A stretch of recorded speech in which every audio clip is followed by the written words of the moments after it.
ભૂમિ પ્રજાપતિએ ફોર્મ પરત ખેંચી લીધું છે। અહીંયા ખેલ પડી ગયો છે અને હવે ભૂમિ પ્રજાપતિએ ફોર્મ પરત ખેંચી લીધું છે। ભૂમિ પ્રજાપતિ એ જ કે જેમને ફોર્મ ખેંચવા માટે સતત ન ખેંચે તેના માટેના પ્રયત્નો કરવામાં આવી રહ્યા હતા અને કોંગ્રેસે આ વોલ્ટેજ ડ્રામા કર્યો હતો, પરંતુ તેમના જ ઉમેદવાર કે જેમણે ફોર્મ પરત ખેંચી લીધું છે, ભૂમિ પ્રજાપતિ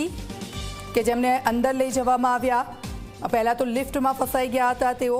તેમને રોકવાના બહુ જ પ્રયાસો કરવામાં આવ્યા અને તેમાં જે એક મામલતદાર કચેરી છે સમા ખાતે આવેલી ત્યાં તોડફોડ પણ કરવામાં આવી, લિફ્ટ પણ તૂટી ગઈ છે, જે દરવાજો હતો તેને પણ તોડી કાઢ્યો છે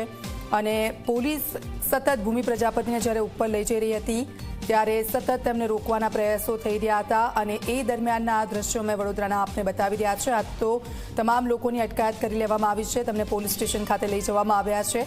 અને મામલો ધીરે ધીરે થાળે પડી રહ્યો છે। ભૂમિ પ્રજાપતિએ ફોર્મ પરત ખેંચી લીધું છે।